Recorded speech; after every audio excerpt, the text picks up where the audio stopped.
Monde. Mon nom est Brigitte Blais, je suis sur le CA de la foire Écosphère.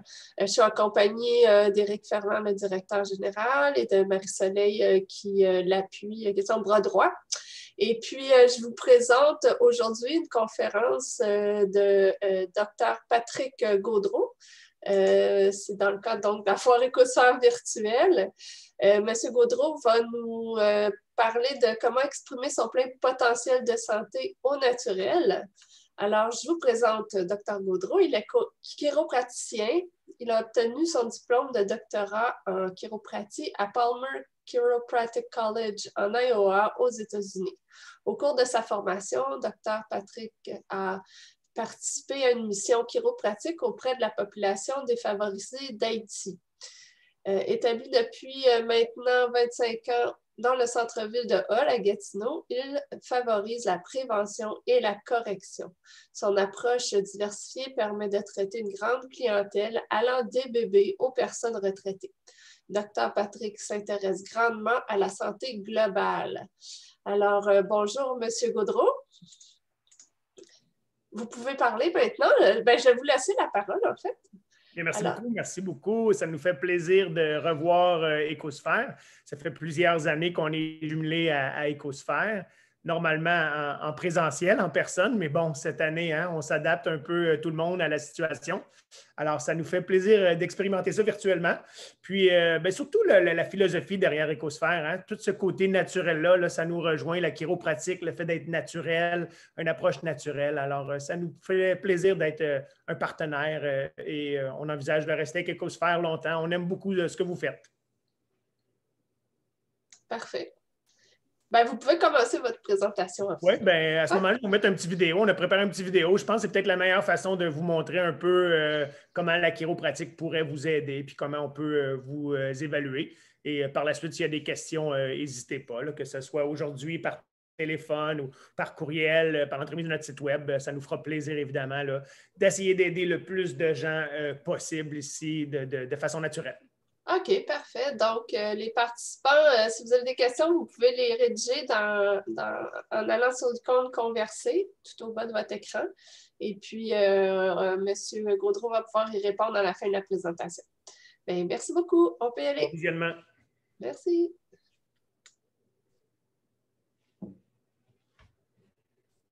Je voudrais souligner, entre autres, le beau travail de la part de Écosphère pour... Bonjour, ici Dr. Patrick, chiropraticien à la clinique chiropratique du Portage. Il nous fait plaisir de vous rencontrer, même si c'est virtuel. Je voudrais souligner, entre autres, le beau travail de la part de Écosphère pour nous permettre d'avoir cette vitrine virtuelle. Je trouve que c'est une géniale idée, très bonne idée. Et tout le côté aussi de la philosophie d'Écosphère au niveau de l'environnement, au niveau de recyclage. Je pense que c'est le futur. On adhère, on adopte beaucoup la philosophie d'Écosphère. Alors, merci beaucoup de ce côté-là. Donc, pour le besoin de la cause, aujourd'hui, je vais vous montrer un peu la clinique comme vous étiez un nouveau patient. Je vais vous faire un examen virtuel, si on peut. Alors, suivez-moi. Je vous montre un peu la clinique en sa totalité. Ici, bien sûr, on a ma salle d'attente. Ici, voici mon aire où je donne les traitements. Alors, on peut venir voir juste ici ma table d'ajustement. On a bien sûr des dossiers informatiques qui sont juste ici. Les dossiers informatiques, c'est quelque chose qui est très pratico-pratique. Chaque patient aura sa propre carte magnétique et ça nous permet d'accéder rapidement au dossier du patient, d'identifier clairement la région problématique, le muscle en question. Aussi, au niveau des radiographies, on pourra facilement accéder, encore une fois, avec un clic pour voir la radiographie du patient. On traite beaucoup les enfants, d'ailleurs. On a Nemo, qui est très populaire à la clinique. Les bébés, malheureusement, qui naissent, entre autres, avec les forceps, cordon ombilical, ventouses, peuvent être susceptibles d'avoir besoin de soins chiropratiques. Je vais vous montrer aussi le reste de la clinique. Si vous me suivez ici, on a bien sûr notre table de décompression, qui est très populaire ici à Chiro du Portage. Donc, lombalgie, problèmes facétaires, hernie discale, arthrose sévère ici. De très, très bons succès avec la table de décompression. Ce n'est pas tous les gens qui ont besoin de la décompression, mais ceux qui en ont besoin, on a de très bons résultats. On a aussi des tables de traction cervicale, bien important là, pour conserver la courbe. Ceci dit, là, par les temps qui courent avec le télétravail, on voit beaucoup de gens qui adoptent de mauvaises postures à l'ordinateur. Alors, ces chaises-là, les chaises de traction cervicale, vont contrer là, cette mauvaise posture pour rétablir, si on veut, la lordose, soit la demi-lune au niveau cervical. Une suivre ici, on va se diriger vers la salle d'examen. Donc, nous sommes dans ma salle d'examen. C'est ici que je procède au niveau des examens. Et là, bien, je vais utiliser ma fille pour les besoins de la cause, qui sera ma patiente fictive. D'ailleurs, j'en profite pour dire qu'Émilie, ma fille, est en train de terminer son doctorat en chiropratique. Il ne lui reste plus qu'1 an et demi pour se joindre à la pratique. Alors, Émilie va jouer le rôle de la patiente, ce qui nous permettra de ne pas mettre de masque non plus aussi, puisqu'on est des membres de la famille. Alors, voilà, Émilie, si tu veux t'asseoir ici. Alors, je débuterai mon examen en vous parlant de mon but et de ma mission.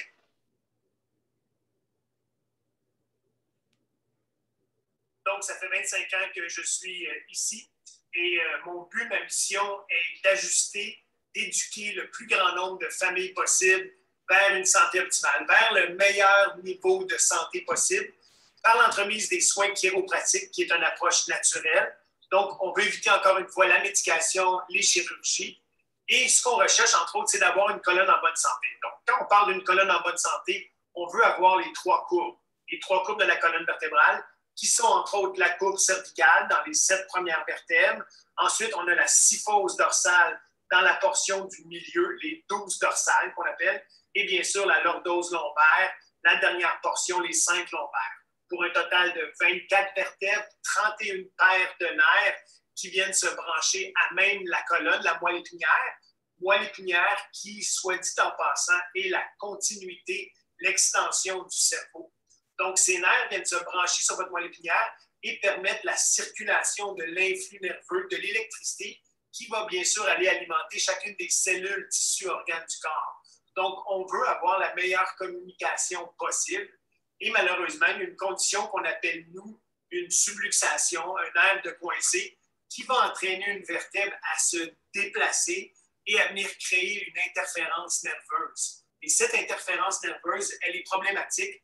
Elle va causer des problèmes, des conséquences au niveau de notre santé. Évidemment, dépendamment de l'endroit où il y aura des pincements, il y aura des conséquences. À titre d'exemple, C1, C2, on peut parler de maux de tête, de migraine, de raideur au cou dans les bases cervicales. Un peu plus bas ici, ça pourrait être des tensions dans la partie haute, soit entre les omoplates. Un peu plus bas, on pourrait parler des raideurs, des tensions au bas du dos, les fameux sciatiques aussi. Donc, la colonne vertébrale est pour moi un peu l'équivalent d'un panneau électrique.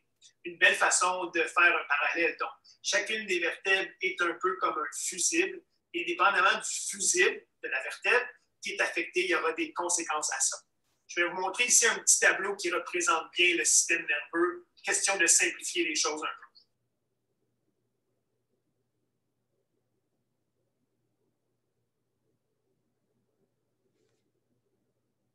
Donc, à ce stade-ci, j'enchaînerai avec les traumas. Je poserai des questions à Amélie sur les différents traumas du genre accident de voiture, blessure sportive, entorse, commotion, etc. On voudrait aussi regarder le type de douleur pour Amélie. Alors, à quel endroit ça se situe? Est-ce qu'il y a des élancements? Est-ce qu'il y a des chocs électriques? Est-ce que ça brûle? Donc, on va avoir une bonne description des symptômes, des douleurs de la patiente ici. On veut bien sûr regarder les antécédents de santé. Donc, on ira en détail au niveau des antécédents. Et le style de vie. C'est important de savoir le style de vie de nos patients. Donc, on va vraiment en profondeur au niveau du patient. Et par la suite, on va enchaîner avec les tests chiropratiques que je vais faire à l'instant.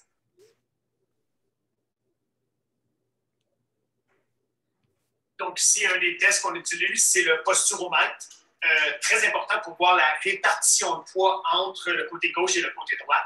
On peut imaginer que si quelqu'un favorise plus un côté que de l'autre, on va entraîner des problèmes lombaires, des sciatiques, par exemple. Donc, on vérifie au niveau de la symétrie du poids et on voudrait avoir, là, idéalement, là, en bas de 8 livres de différence. Si c'est plus que 8 livres, on est préoccupé. Il peut y avoir des problèmes de mécanique à ce moment-là. Pour ce qui est de la posture, on utilise une application qui nous permet vraiment de voir la posture détaillée. Je vais vous montrer ça dans les prochaines secondes. Alors, pour les besoins de la cause, on va demander à Émilie de tricher un peu. Donc, Émilie, peut-être mettre la hanche à gauche un peu. Oui, on reste comme ça. On vient un peu exagérer. On va se mettre de côté. On va regarder en direction comme ça ici.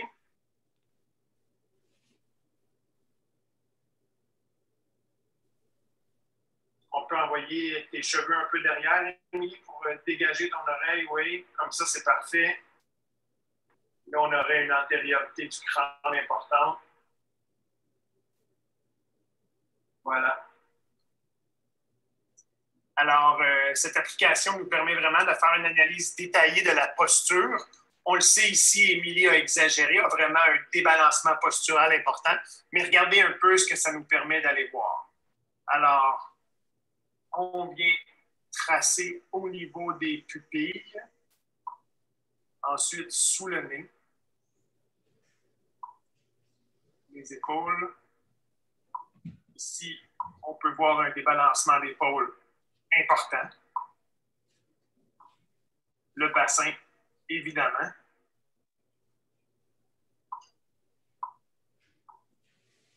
Et ça nous donne un avant-goût. Donc, on peut voir ici un débalancement majeur dans ce cas-ci, mais la ligne verte nous permet de voir ce qui serait normal, et là, on peut voir la problématique. On va aller voir aussi de côté.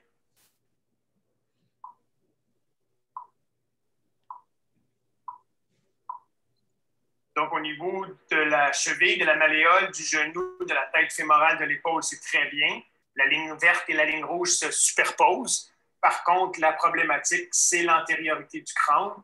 J'en profite pour vous dire que présentement, avec les gens qui font beaucoup de télétravail, on retrouve énormément ce problème, l'antériorité du crâne. Alors, on peut voir ici la tête d'Émilie qui est très prononcée vers l'avant. C'est clairement un débalancement postural important. Et la beauté dans tout ça, c'est que l'ordinateur viendra nous calculer et nous donner de l'information. Donc, rapidement, l'application est en anglais, mais le poids de la tête ressenti avec une antériorité, avec la tête vers l'avant, serait de 63,4 livres, ce qui est énorme, puisque la tête d'Émilie est de façon réelle 11,7 livres. Ceci, c'est basé en fonction de sa grandeur et de son poids. Donc, encore une fois, le poids réel de la tête, 11,7 livres, parce que la tête s'en va en avant de façon très prononcée. Ce que Émilie ressentait, c'est 63,4 livres. Donc, ça vient mettre un stress considérable au niveau de la colonne cervicale. On tient mordicus à surveiller l'antériorité du crâne ou ce qu'on appelle souvent le syndrome du cou texto.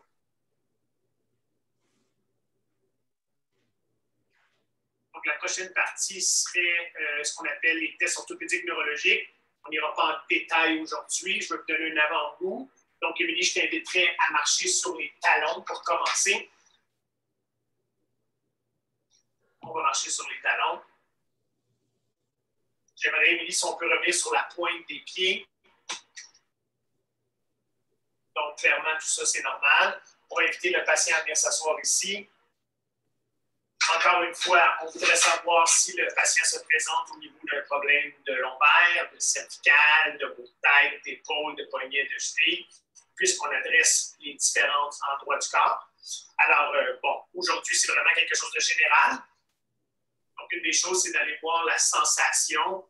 On parle de dermatome, de myotome ici. Par exemple, pour Émilie, à différents endroits du corps, on va aller tester la sensibilité. Donc, Émilie, est-ce qu'on vient sentir? Oui. Évidemment, tout ça représente le trajet des nerfs pour ceux qui sont moins familiers. Donc, on va avoir cette sensation. On va regarder aussi au niveau de la vibration. On sent cette vibration-là. On vient de refaire ça à différents endroits au niveau du corps, entre autres les genoux, dans la vibration. On va bien sûr vérifier les réflexes. Encore une fois, dépendamment de la région problématique qui est affectée. Si on regarde au niveau des genoux, le classique, on peut bien voir que Émilie a de très bons réflexes, entre autres. Ensuite, j'aimerais enchaîner avec la palpation. On va inviter la patiente à venir sur le ventre. Peut-être préciser qu'il n'y aura jamais de premier traitement lors de l'examen. Donc, c'est une simple palpation tant qu'on n'a pas toutes les informations ici, il n'y aura pas aucune forme de traitement. Donc, c'est léger, c'est en douceur et on vient doucement palper la colonne vertébrale. Question de sentir les vertèbres, le positionnement, est-ce qu'il y a un désalignement au niveau de la colonne vertébrale. On vient voir aussi l'alignement au niveau des jambes. Et je vais t'inviter à tourner la tête à droite. La tête à gauche, s'il vous plaît. Très bien. On va effectuer les tests de résistance. Donc, Émilie, viens pousser ta jambe contre moi. Très bien. De l'autre côté. C'est parfait. Émilie, je vais t'inviter à aller sur le dos. On va bien sûr aller voir la colonne cervicale. Faire une palpation à cet endroit.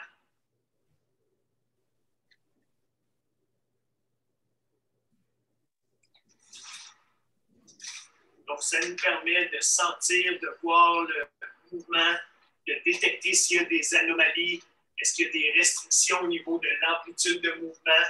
Donc, tout ça se fait lors de l'examen manuel, la palpation qu'on appelle. On peut se lever, Émilie. Petite parenthèse ici, vous comprenez qu'il y a de multiples conditions. On peut penser des problèmes lombaires, cervicales, des tunnels carpiens, syndrome du défilé thoracique, problèmes au niveau des épicondylites, des entorses. Donc, je ne voudrais pas m'attarder sur faire tous les tests aujourd'hui. Je vous donne un aperçu. Évidemment, dépendamment de la condition, on va s'attarder de façon un peu plus spécifique là, au niveau des tests orthopédiques, tests neurologiques, chose que je ne peux pas faire en détail aujourd'hui. Alors, un autre outil qui est très utile, c'est la thermographie. On peut imaginer la thermographie comme un gros thermomètre qui va mesurer la température le long de chaque côté des muscles paraspinaux de la colonne vertébrale. Alors, on vient utiliser la thermographie tout doucement. On vient laisser les scanners capter la température le long du corps. Alors, le résultat d'une thermographie ressemblerait à ça. Et puis, on peut se tourner plus doucement. On vient voir les résultats. Donc, ce qui est intéressant avec la thermographie, c'est qu'on peut avoir toute l'information sous forme de graphique. On peut voir les variantes. Donc, blanc, vert, quand même acceptable. Ce qui est rouge devient problématique. On va associer ça à des variations de température importantes, probablement des nerfs coincés, des subluxations.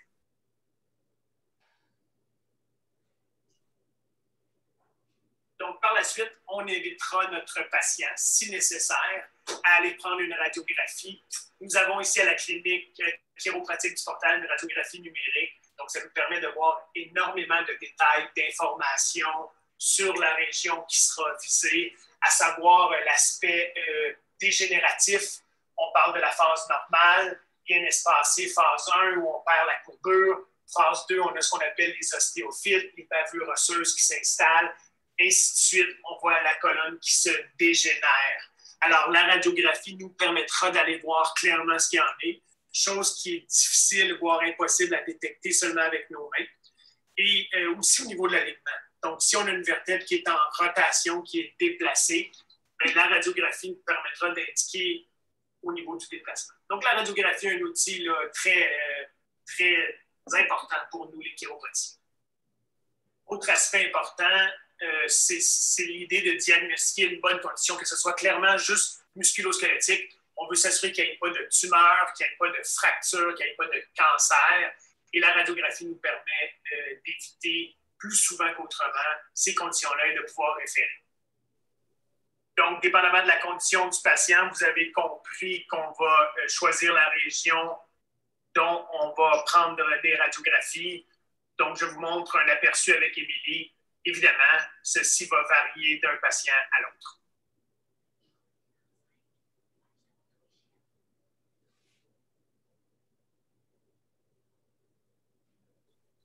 Nous avons la radiographie numérique. Quel outil merveilleux que la radiographie numérique nous permet vraiment d'avoir des images de qualité, de la précision.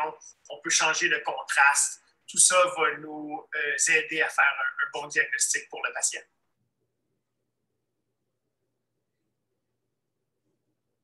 Donc, une fois que l'examen est terminé, qu'on aura procédé avec les différents tests que vous avez vus aujourd'hui, on viendra faire par la suite le rapport des résultats. C'est là qu'on vient présenter les résultats aux patients, à savoir qu'est-ce qui se passe, qu'est-ce qu'il y en est, comment on peut aider le patient, est-ce qu'on peut accepter le patient.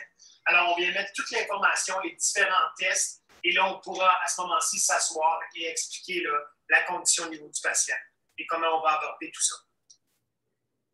Alors voilà, c'est terminé. Vous aurez donc un aperçu de comment on procède pour nos nouveaux patients. Vous aurez une idée de notre clinique. Suivez-nous sur Facebook.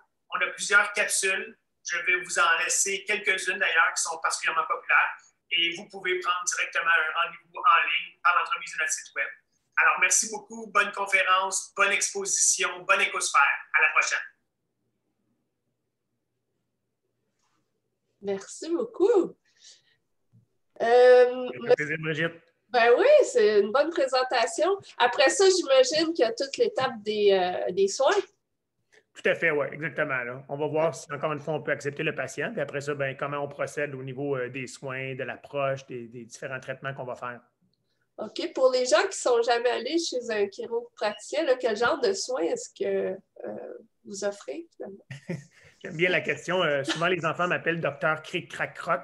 On va aller des fois manipuler la colonne vertébrale. Pas nécessairement non plus. On a, comme vous avez vu, la décompression, dépendamment de l'âge aussi des patients. Donc, on peut avoir des traitements très, très doux si on veut. Et évidemment, c'est de replacer, de réaligner autant que possible là, la colonne pour permettre au système nerveux de bien communiquer.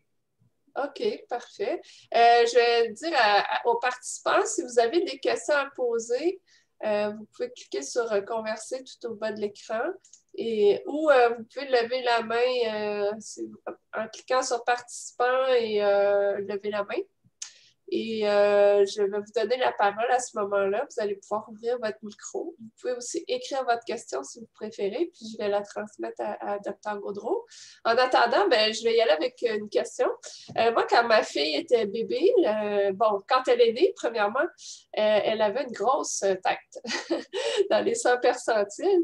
Puis après ça, elle a eu des problèmes respiratoires. Puis j'ai l'impression, là, vous pourrez confirmer...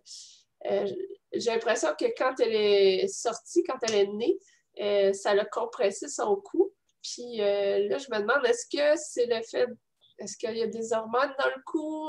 Puis est-ce que le fait, elle est allée chez le chiro, en fait?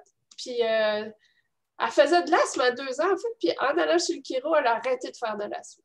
Donc, je me dis, il y a quelque chose qui était coincé, qui a été libéré, puis je ne sais pas si vous auriez une explication peut-être à ce niveau-là, qu'est-ce qui lui est arrivé là, pour qu'elle recommence à bien respirer à ce moment-là. Toujours difficile, Brigitte, quand on n'a pas le cas devant nous, quand on n'a pas les tests, quand on n'a pas fait l'examen, d'expliquer. Mais une chose est claire, c'est que la naissance serait un événement très traumatique pour l'humain. On peut penser aux épaules. Nos épaules sont dans ce sens-là, puis la tête est comme ça. Donc, souvent, quand il y a naissance, ça implique une certaine rotation. Ouais. Et même si l'accouchement est naturel, puis on peut imaginer quand il y a des complications là, avec forceps ou ventouse, ou là, évidemment, il y a vraiment possibilité de déplacer des choses. Alors, oui, j'ai vu des cas, là, des clavicules déplacées, des bras, des torticolis congénitales. Il y a plusieurs conditions ici. Mais de là, d'évaluer cas par cas, c'est toujours difficile là, pour votre fille. C'est ça, votre fille, je pense que vous avez parlé. Oui, c'est ça. Mais est-ce qu'on a des organes qui sécrètent quelque chose dans notre cou? Qu'est-ce qu'on a dans notre cou, en fait?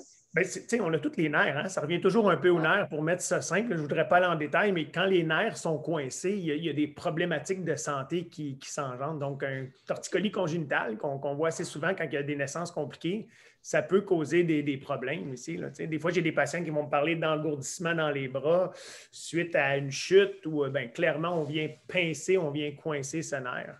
Bon, encore une fois, il faut faire un bon examen pour voir qu'est-ce qu'il y en est. C'est difficile, on fait des spéculations. Mais en bout de ligne, s'il y a des nerfs qui sont coincés, qui sont pincés, ça aura un impact sur notre santé. Et des fois, ça peut surprendre les gens, mais ça peut être aussi jeune que la naissance. Oui, on n'a pas besoin d'être âgé pour avoir des nerfs coincés. Là, Ouais, c'est des ça. jeunes qui jouent au hockey, des jeunes qui tombent sur la glace. Dernièrement, j'avais du patinage artistique. La jeune fille était tombée. Donc, c'est clairement des façons de déplacer des vertèbres, de venir coincer des nerfs, puis d'avoir des conséquences au niveau de notre santé. C'est ça. Puis c'est pas les médicaments qui vont régler ça. Bien, on essaie d'éviter autant que possible la médication.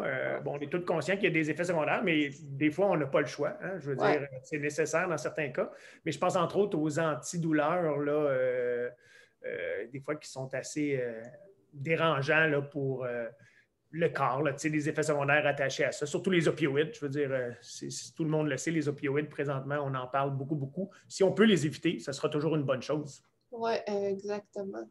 Donc, Marie-Soleil par ici pour explorer le kiosque de la clinique. Donc, on a dans la section conversion un lien vers le kiosque de la clinique du docteur Gaudreault. Puis, oui, on nous invite à aller visiter tous les kiosques. C'est la dernière journée où vous pouvez interagir avec les exposants. Il y a une section où on peut interagir avec les exposants. Après ça, ça va être en ligne jusqu'au 23 décembre, mais on vous encourage à y aller aujourd'hui pour justement discuter avec les exposants. Alors, il y a une question quand même. Dans le cas de vieilles blessures d'usure, y a-t-il espoir de retrouver un confort ou une mobilité ou une force? Et combien de séances en moyenne faut-il envisager avant de sentir une amélioration? Ça vient de Eric Di Ioro sur Facebook. À moins que ce soit la question suivante qui vienne de M. Di Ioro. Mais allons-y avec cette question-là. C'est une bonne question aussi. Ouais. L'idée, encore une fois, c'est de faire un bon examen. Hein. C'est difficile comme ça. Souvent, les gens vont m'approcher ici, puis j'ai une douleur ici, puis là, puis qu'est-ce qu'il y en est. Après 25 ans, vous pouvez vous imaginer. Mais ça serait de faire un bon examen, de voir ce qu'il y en est. Il y a quand même une limitation au niveau du corps humain. Donc, quand on parle d'usure, on parle de quoi? Là? Est-ce qu'il y a de l'arthrose sévère? Est-ce qu'il y a des ligaments qui sont déchirés? Alors, voilà. Mais de mon optimisme, là, il y a toujours moyen de faire un peu mieux pour notre santé, d'être proactif aussi. L'espérance de vie augmente, hein? Puis la qualité de vie, je pense, c'est quelque chose qui est important. Et les gens se rendent compte de ça. Hein? Au même titre que de brosser nos dents, prendre soin de nos dents, passer la soie dentaire, bien, je pense qu'on se doit de faire attention à notre colonne vertébrale, à notre santé. C'est notre véhicule de tous les jours, ça. Ouais. Dans le fond, il ne faut pas attendre que ça use trop. Oui. Combien de fois les gens me disent, des personnes un peu plus âgées, vont dire hey, Docteur Patrick, à avoir su, j'aurais fait plus attention à mon corps ou aujourd'hui, j'ai la difficulté à faire de la bicyclette ou à jouer au golf. Puis, j'invite les gens à être proactifs. Puis, je veux dire, des fois, de revenir à 20 ans, ce n'est pas possible, mais la qualité de vie, souvent, on peut l'améliorer. Et ça, de mon point de vue, c'est quelque chose de très, très important. Là. Moi, je peux confirmer que j'ai consulté un chiro plusieurs fois là, pour des bobos plus ou moins intenses. Là. Puis ça m'a vraiment remis sur la bonne route. Là. Puis ma fille aussi, comme je vous disais, ça m'a sauvé bien des douleurs puis des médicaments. Fait que... Ah ben ça fait plaisir d'entendre ça, Brigitte. Ouais.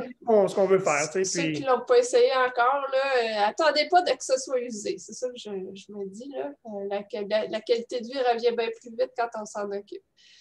Ben, je vais y aller avec une autre question. Croyez-vous qu'il est utile de consulter un chiropraticien de manière préventive sans problème majeur?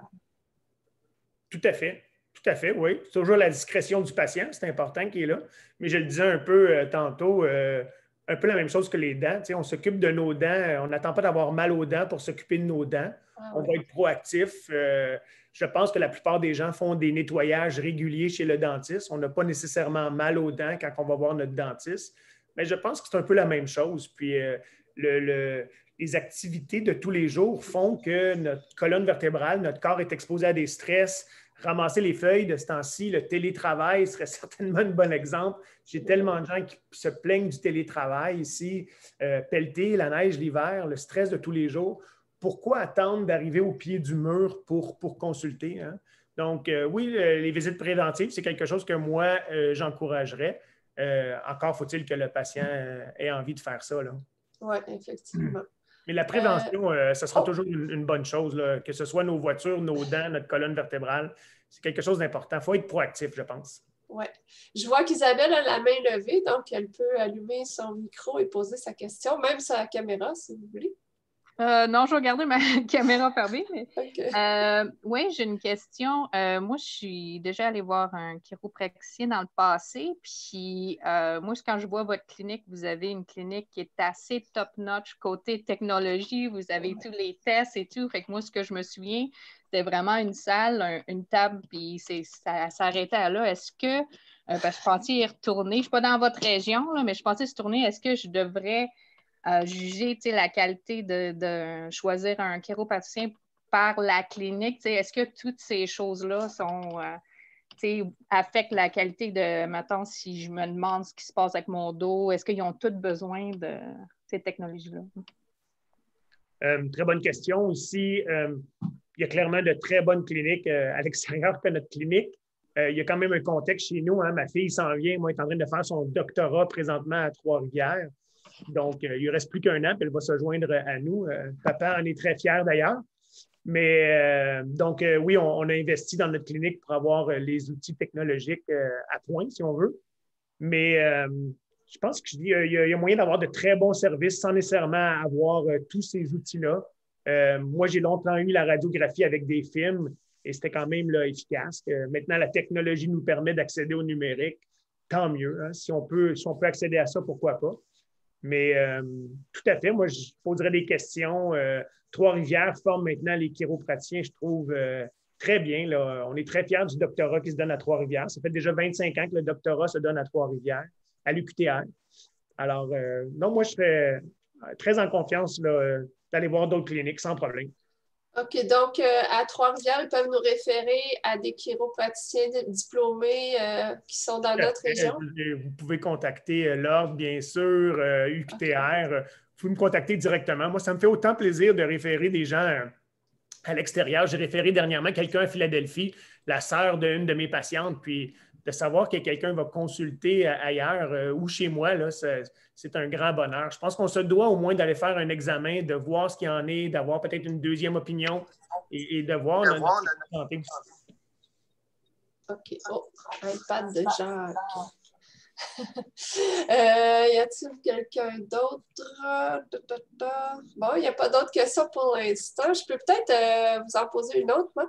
Il y a quand même... capsules, hein, Brigitte, qu'on pourrait mettre aussi. Là, je ne sais pas si Émilie veut les faire en même temps. Là, des capsules qui ont été populaires, là, entre autres sur le télétravail, parce qu'on a tellement de questions sur le télétravail ces jours-ci. Là, c'est les derniers mois, évidemment. Moi, étant dans la région d'Ottawa, Gatineau, beaucoup de gens font du télétravail. Oui, puis on n'est pas installé comme on l'était à notre bureau. Oui, une grosse problématique. J'imagine un peu partout ailleurs. Oui, OK, ben oui, on peut passer les petites capsules vidéo, effectivement. Je ne sais pas si on continue à poser les questions en même temps ou si les capsules vont fonctionner. Là. Émilie, je ne sais pas si tu es toujours là pour démarrer les capsules. Je vais partir les capsules, mais on ne pourra pas poser de questions en même temps. Là, sinon, ça va être de la cacophonie. Oui, après. OK.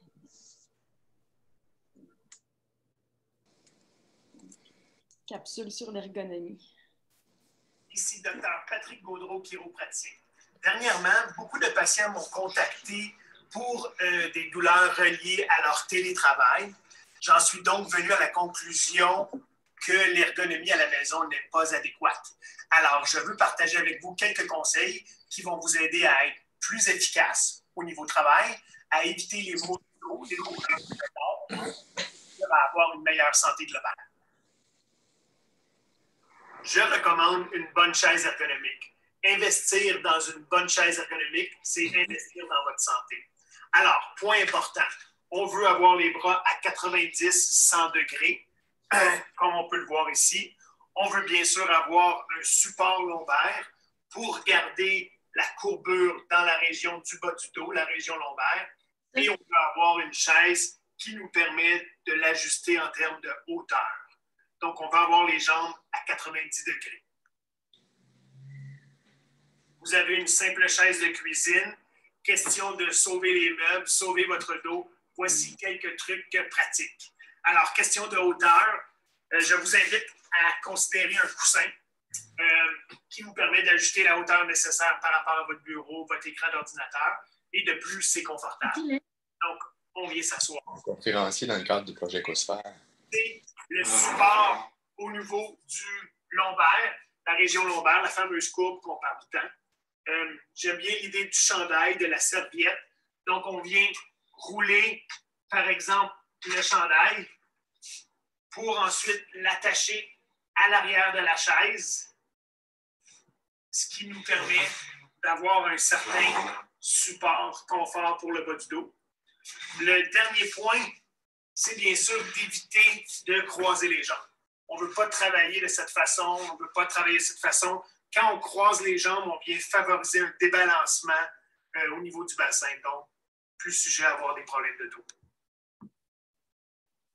Alors, pour ce qui est du bureau, bien important d'avoir le bureau à la hauteur de vos appuis-bras, comme vous le voyez ici. Alors, on peut avoir une continuité quand le bras se repose.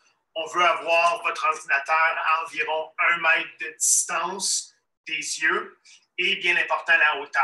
Alors, si vous avez un ordinateur régulier, normal, assurez-vous d'avoir la bonne hauteur. Souvent, ce qui est nécessaire avec un laptop, c'est d'insérer une boîte, comme vous le voyez ici, des livres, pour avoir la partie haute de votre écran vis-à-vis vos yeux, comme vous pouvez le voir ici. L'autre point important, c'est bien sûr d'avoir un clavier auxiliaire, essentiel, et une souris auxiliaire, bien sûr. Si vous n'avez pas un bon poste de travail à la maison ou que vous n'avez pas pris le temps d'avoir une ergonomie appropriée, le danger, c'est de se retrouver dans ce genre de posture-là.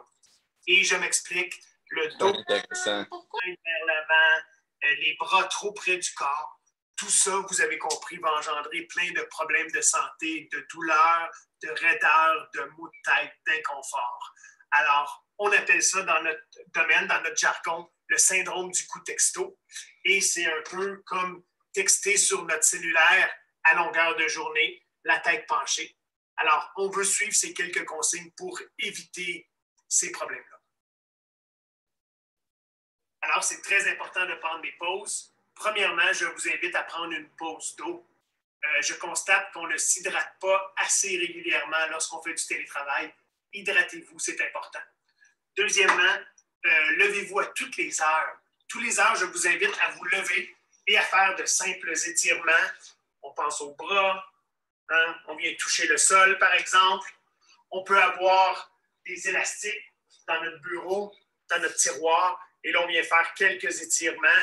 Question de changer la mobilité, de garder l'activité cellulaire dans le corps. Et bien sûr, au niveau des yeux, question de reposer les yeux. On entend souvent parler de la règle du 20-20. Mes collègues optométristes disent à tous les 20 minutes, regardez à 20 pieds pour une période de 20 secondes. Ça va vous permettre de reposer vos yeux aussi. Alors, sur ça, merci, bonne journée. Vous avez besoin de conseils sur votre posture, sur votre santé, sur votre ergonomie. N'hésitez pas à nous contacter.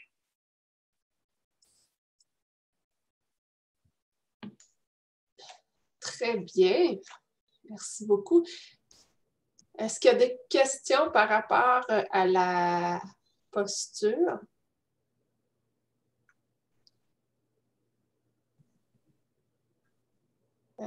Peut-être une question sur le tunnel carpien. Est-ce que vous avez des conseils à donner? Encore une fois, toujours la question d'évaluer, hein? C'est de voir qu'est-ce qu'il y en est, qu'est-ce qui se passe. J'ai déjà vu des patients se présenter chez moi avec l'idée d'avoir un tunnel carpien, puis finalement, c'était un épicondylite. Ah. Donc, on connaît l'épicondylite. On peut avoir l'épicondylite latérale, ce qu'on appelle le tennis elbow ou l'épicondylite interne, qui est le golfer elbow, entre autres, qui est très connu. Mais oui, parfois, c'est des problèmes au niveau du poignet. Et rapidement, si on veut, on a 8 petits os dans le poignet qui est là. Donc, malheureusement, on peut avoir des déplacements, des chutes, mais aussi à cause de mouvements répétitifs comme la souris à la journée longue. Là, on peut imaginer, ça entraîne là, des centaines de milliers de mouvements répétitifs si on bouge la souris. Alors oui, on peut avoir des tunnels carpiens. C'est d'ailleurs une condition qui est très populaire dans mon secteur, là, étant situé devant le gouvernement fédéral. Moi, je suis tout près d'Ottawa, là, pour ceux qui sont à l'extérieur du Québec. Et j'ai beaucoup de travailleurs là, qui passent beaucoup de temps devant leur ordinateur. Alors, oui, c'est important et on a plus souvent qu'autrement du succès avec les tunnels carpiens. De très bon succès, j'ai envie de dire, oui. Mais pour prévenir la douleur? Bien, encore une fois, l'ergonomie est importante. Je pense aux différentes souris. J'ai même déjà vu des gens changer leur souris. Ça peut paraître difficile, mais quand on est rendu au point où on a des douleurs extrêmes, envoyer la souris à gauche, par exemple, c'est des choses qui peuvent éviter des gros problèmes. Et encore une fois, on revient toujours au dernier recours, là, la médication puis les chirurgies. OK, oui. OK. Bon, est-ce qu'il y a quelqu'un qui lève la main? Non? Bon, ben, je vais y aller avec... Ah oui, ma question. Il me semble, là, si mon souvenir est bon, ça fait longtemps que je suis allée consulter un chiro parce que je vais mieux. Il me semble que la liste est quand même longue de mots qu'on peut soigner avec la chiropratie. Pouvez-vous nous donner une variété d'exemples inusités qu'on ne penserait pas que la chiropratie... Tantôt, je parlais de l'asthme. C'est ça, on ne pense pas spontanément aller voir un chiro pour un problème d'asthme, mais y a-t-il d'autres problèmes? C'est une bonne question, mais quand le système nerveux fonctionne mieux, quand la communication se fait mieux, j'ai envie de dire que c'est l'ensemble du corps qui va en bénéficier. T'sais. Alors, j'ai vu, bon, ça fait plusieurs années que je fais ça, mais combien de fois les gens me disent c'est drôle, docteur Patrick, j'ai plus d'énergie ou je dors mieux, ma digestion est mieux, je suis mieux consulté pour des raideurs au cou, puis finalement, je me rends compte que ma digestion est meilleure. Puis, ben, c'est un peu ça, tu sais, si l'ordinateur, la tour centrale, peut communiquer, puis envoyer le signal un peu partout de façon libre, ben, c'est là qu'on va dire en chiropratique que le corps va exprimer son plein potentiel de santé. Tu sais. Donc, ouais. ce qu'on veut, c'est éviter les interférences au niveau du système nerveux.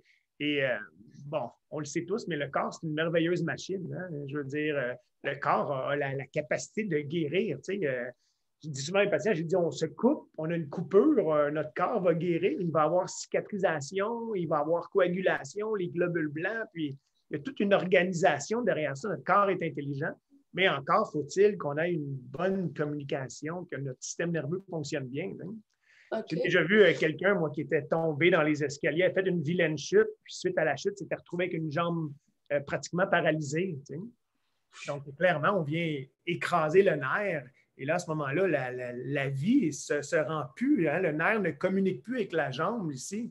Donc, c'est un peu ça l'idée, c'est de décoincer, de permettre au système nerveux de fonctionner et d'exprimer notre plein potentiel au naturel. Et donc, le lien entre le système nerveux et le musculo, tu sais, on parle de musculo-squelettique, le squelette et le système nerveux, oui, OK. Mais là, le neuromusculo-squelettique, hein, donc tout ça est un peu interrelié, hein, on le sait. Si je suis en mesure de contracter mon biceps, c'est parce qu'il y a un signal qui se passe ici, hein, puis c'est pas le même signal que le triceps, qui sont des muscles antagonistes, par exemple, bien, on va avoir ça un peu partout au niveau du corps, donc oui, okay. Avoir une bonne communication de notre système nerveux, c'est ce qu'on veut ici. On ne veut pas avoir d'interférence, de pincement. On veut garder une mobilité, une souplesse, une fluidité dans nos articulations, dans notre colonne vertébrale. Okay. C'est ce qu'on recherche. Super. Aviez-vous une autre vidéo à présenter? Oui, on a une petite vidéo sur les exercices, puis je pense qu'on va terminer avec ça, là, très simple, là, mais c'est souvent des questions que les gens vont me demander. Ça a été une capsule populaire, fait qu'on a décidé de vous la présenter. Parfait, merci beaucoup. Donc, je partage ça. C'était notre petite vidéo au début du confinement.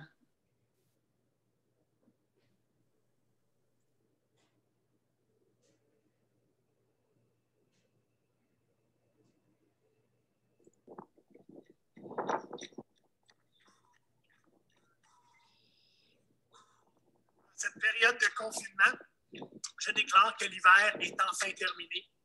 Et ce qu'il faut, c'est bouger, bien sûr. Alors, vélo, marche, jogging, ici, activons notre sang dans notre corps. Beaucoup de patients me demandent, en cette période de confinement, le télétravail, comment bien étirer la région lombaire.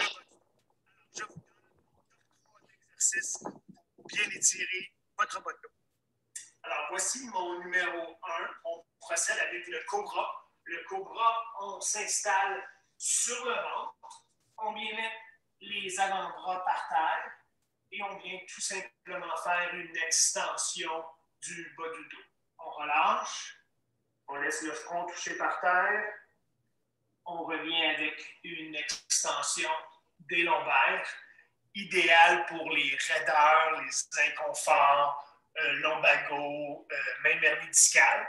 Par contre, si on a des douleurs, des inconforts, évidemment, on ne fait pas l'exercice. Si on veut pousser plus loin l'exercice, on peut aller avec une complète extension des bras.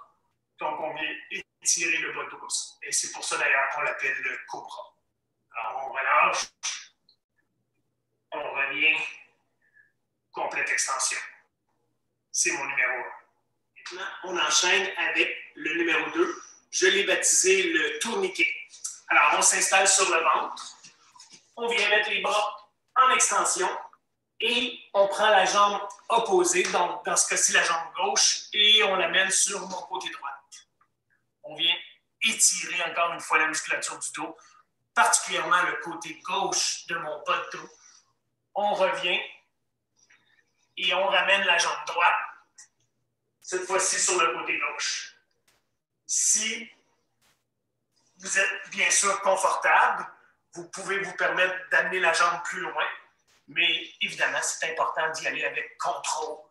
Alors, on ramène la jambe en extension, que ça fait du bien. Et je procède ici.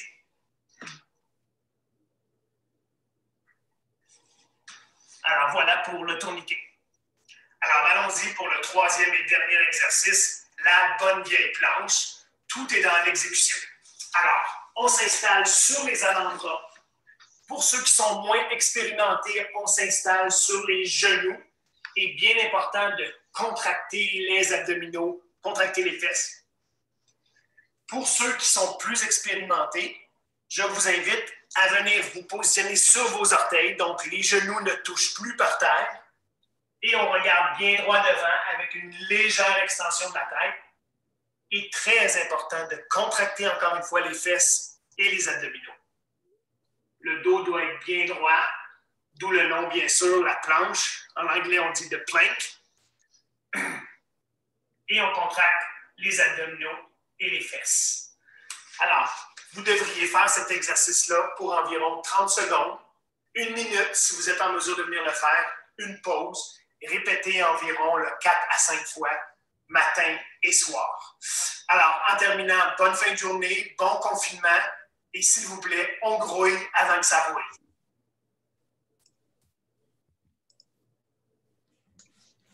Bon, c'est parfait. Il nous resterait peut-être 1 minute ou 2 si quelqu'un a une question. Hey, donc, on rappelle quand même que vous avez un kiosque à la Foire Écosphère, donc les gens peuvent communiquer avec vous par le kiosque. Et oui, ça pourrait être par notre Facebook. Hein, maintenant, c'est la façon de communiquer ou directement par notre site web. Là, ça nous fera plaisir de répondre aux questions s'il y a question. Parfait. Bien, on vous remercie vraiment beaucoup. On vous souhaite aussi... êtes-vous en zone rouge là, dans l'Outaouais? Oui. On est en zone rouge ici aussi. Ça ne nous empêche pas de fonctionner, par contre. Là, on est vraiment à la normale, si on veut, avec les mesures nécessaires, mais tout fonctionne presque comme avant. OK, parfait. Bon, on espère pouvoir l'année prochaine à Écosphère en personne.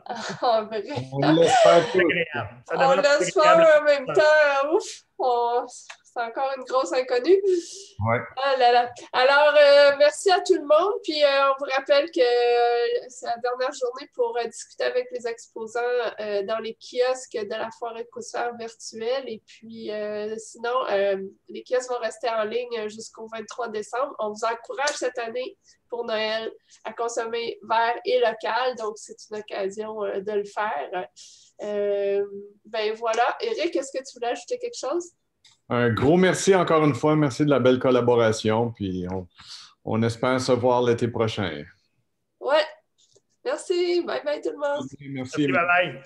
Salut bien.